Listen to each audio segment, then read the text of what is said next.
بسم اللہ الرحمن الرحیم۔ السلام علیکم۔ الظاہر ٹی وی کی طرف سے خوش آمدید۔ آئیے سنتے ہیں آج کی تازہ خبریں۔ اماراتی حکام نے کرونا وائرس کے حوالے سے نیا قانون لاگو کر دیا۔ کورونا سے متعلق حکومتی احکامات و ہدایات کی خلاف ورزی کرنے پر 10 لاکھ درہم کا جرمانہ ہوگا اور 6 ماہ قید کی سزا بھی سنائی جائے گی۔ متحدہ عرب امارات میں کووڈ-19 سے متاثرین کی گنتی میں تیزی سے اضافہ ہوتا جا رہا ہے۔ حالانکہ مملکت میں سینیٹائزیشن کی مہم کے دوران کئی ہفتوں تک کچھ علاقوں میں مکمل اور کئی مقامات پر جزوی کرفیو بھی نافذ رہا، جس کے دوران لوگوں کو بلا اجازت گھروں سے باہر نکلنے پر جرمانے بھی کیے گئے۔ تاہم مملکت میں کرونا کیسز کی بڑھتی ہوئی گنتی کے پیش نظر اماراتی حکام نے قومی سلامتی سے متعلق ایک نئے قانون کی منظوری دے دی ہے۔ اس نئے قانون کے مطابق جو افراد کورونا سے متعلق حکومتی احکامات کی خلاف ورزی کریں گے، انہیں 10 لاکھ درہم تک جرمانہ عائد کیا جا سکے گا۔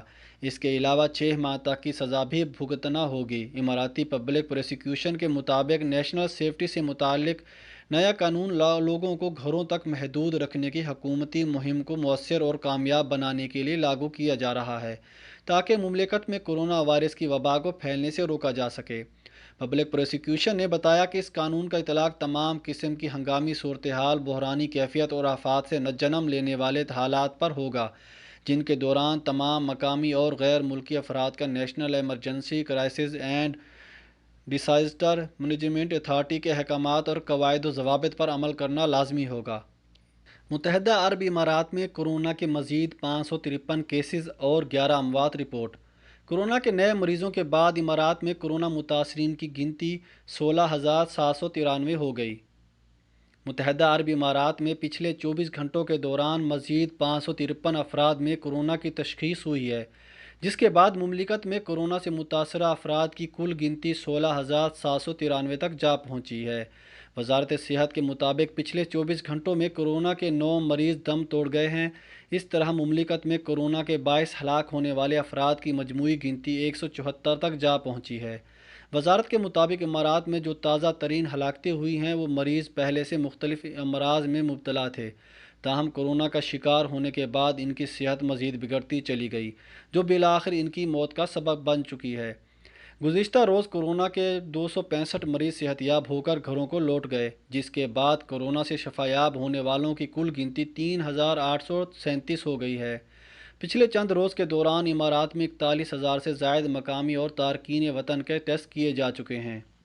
مالی مشکلات کے شکار متعدد پاکستانی اپنے گھروں کو پیسے نہیں بھجوا رہے۔ کورونا سے پیدا معاشی بحران کے باعث دبئی میں مقیم تارکین وطن اپنے آبائی ممالک میں بہت کم رقم بھجوا رہے ہیں۔ خلیجی ممالک میں کورونا وائرس کی وبا کے باعث لاکھوں تارکین وطن مالی تنگی کا شکار ہو گئے ہیں، جس کے باعث وہ اپنے آبائی ممالک میں مقیم گھر والوں کو بھی رقوم نہیں بھجوا رہے یا پھر بہت ہی تھوڑی رقم بھجوا رہے ہیں۔ امارات میں لاکھوں پاکستانی بھی مقیم ہیں، جو ہر سال کروڑوں درہم کی ترسیلات زر اپنے وطن بھجواتے ہیں۔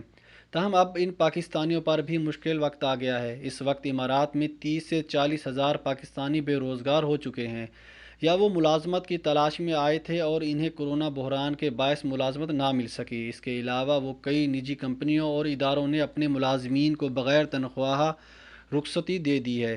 مالی پریشانی کے شکار ان پاکستانیوں کے وطن میں مقیم اہل خانہ بھی بہت تکلیف اور کرب سے گزر رہے ہیں۔ امارات میں پاکستانیوں کے علاوہ بھارتی، فلپائنی، مصری اور دیگر قومیتوں کے لوگ بھی اسی طرح کے حالات سے دوچار ہیں۔ العربیہ کی جانب سے بتایا گیا ہے کہ کورونا وائرس کی وبا پھیلنے کے بعد سے مختلف کاروباروں بار تمام خلیجی ممالک میں مقیم تارکین وطن کی آمدنیوں پر منفی اثرات مرتب ہو رہے ہیں اور اب وہ اپنے آبائی ممالک کو بہت تھوڑی رقم بھجوا رہے ہیں۔ ابوظہبی کے علاقے مصفا میں آج سے لاک ڈاؤن کیا جا رہا ہے۔ سینیٹائزیشن پروگرام کے دوران ان لوگوں کے علاقے میں داخلے اور باہر نکلنے پر مکمل پابندی ہوگی۔ غیر قانونی تارکین کے بھی کورونا ٹیسٹ کیے جائیں گے، ان کے خلاف کسی قسم کی قانونی کارروائی نہیں ہوگی۔ ابوظہبی کے اہم صنعتی علاقے مصفا میں آج 9 مئی سے لاک ڈاؤن کیا جا رہا ہے، جس کے دوران مصفا کے مکینوں کو دوسرے علاقوں میں جانے پر پابندی ہوگی۔ اسی طرح دیگر علاقوں کے افراد بھی مصفا میں داخل نہیں ہو سکیں گے۔ ابوظہبی میڈیکل آفس کے مطابق یہ پابندی مصفا میں آج سے شروع ہونے والے سینیٹائزیشن پروگرام کی وجہ سے عائد کی جا رہی ہے۔ اس پروگرام کے تحت علاقے میں مقیم تمام کارکنان کے مفت کورونا ٹیسٹ لیے جائیں گے۔ آج صبح دبئی میڈیا آفس کے ٹویٹر اکاؤنٹ پر اس حوالے سے تفصیلات دی گئی ہیں، جس کے مطابق مصفا کے مخصوص بلاکس کو بند کر کے وہاں سینیٹائزیشن کی جائے گی اور کارکنوں کے کورونا ٹیسٹ بھی کیے جائیں گے۔ تاہم اس دوران کاروباری سرگرمیاں جاری رہیں گی۔ البتہ دیگر علاقوں کے مکینوں کو سینیٹائزیشن پروگرام کے دوران مصفا میں داخل ہونے کی اجازت نہیں ہوگی۔ کسی بھی بلاک میں سینیٹائزیشن کا دورانیہ اس کے رقبے اور اس بات پر منحصر ہوگا کہ وہاں کتنے لوگوں کے کورونا ٹیسٹ لیے جائیں گے۔ ٹویٹس میں مزید کہا گیا ہے کہ اس مہم کا مقصد علاقے میں مقیم تمام افراد کی صحت اور زندگی کے تحفظ کو یقینی بنانا ہے، جس کی خاطر اس علاقے کے تمام کارکنان کے کورونا ٹیسٹ لیے جا رہے ہیں۔ تمام کارکنان کو ٹیسٹنگ سینٹر تک لانے کے لیے مفت ٹرانسپورٹ کی سہولت بھی فراہم کی جائے گی۔ شارجہ کا حکمران آگ سے متاثرہ ٹاور کے رہائشیوں تک پہنچ گیا۔ شارجہ سپریم کورٹ کے ممبر اور حکمران شارجہ کے ہائی ڈینس ڈاکٹر شیخ سلطان بن محمد القاسمی نے شارجہ چیریٹی ایسوسی ایشن کو ہدایت کی ہے کہ ایبکو ٹاور کے تمام رہائشیوں کے لیے مناسب رہائش فراہم کی جائے، جہاں منگل کے روز النہدہ شارجہ میں آگ لگی۔ انہوں نے کہا کہ متبادل رہائش فراہم کی جانی چاہیے جب تک ٹاور دوبارہ رہائش پذیر نہ ہو جائے۔ جمعے کی دوپہر کو شارجہ پولیس نے ٹاور کے رہائشیوں کی طرف سے مدد کی درخواست کرنے والے سوشل میڈیا کے ذریعے پھیلائے جانے والے پیغامات کے جواب دینے کے خلاف عوام کو متنبہ کیا۔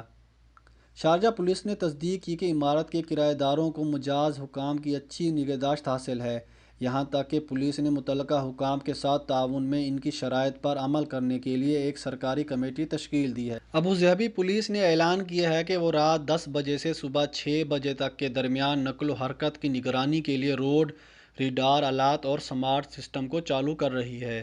پابندی کی خلاف ورزی کرنے والوں کو جرمانے خود بخود جاری کر دیے جائیں گے اور قومی نسل بندی کے پروگرام سے عوام کی وابستگی کو یقینی بنانے کے لیے عمارات کے پار گشت ہوگا۔ کیپٹل پولیس نے نسل بندی کے دور میں لوگوں کو گھروں میں رہنے کی ضرورت پر زور دیا، سوائے اس کے کہ صحت کی ضروریات کی صورت میں یا بنیادی اشیاء کی خریداری کی جائے۔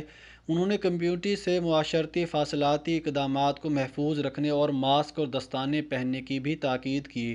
اٹارنی جنرل کے مطابق جو لوگ ان گھنٹوں کے درمیان ضرورت کے بغیر یا کام کے علاوہ کسی اور وجوہات کی بنا پر یا بنیادی ضروریات کی خریداری کے لیے گھر سے نکل جاتے ہیں، وہ $2000 جرمانے کے لیے ذمہ دار ہوں گے۔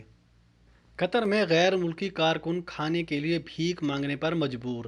کورونا وائرس نے قطر میں موجود دوسرے ممالک سے تعلق رکھنے والے مزدوروں کو کھانے کے لیے بھیک مانگنے پر مجبور کر دیا ہے۔